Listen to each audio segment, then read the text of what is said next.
Hello friends, welcome back to the channel. Hope you all are doing good. So in today's video, I will show you how to enable storage sense, and this is a very powerful tool, powerful option you can apply to free up space in your Windows 11. To enable storage sense, right click on Windows icon, then click on this settings option, or you can simply click on Windows icon and you will get the option of settings. Click on it. Now on the right side, scroll down and you will get this option storage. Click on it.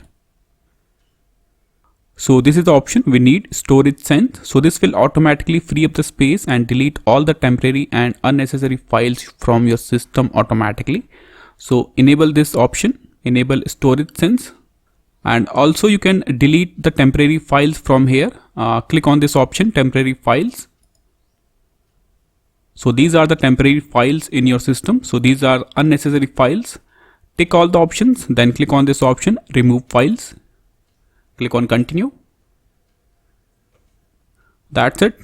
So this is how you can enable storage sense, and this will automatically free up the space in your system.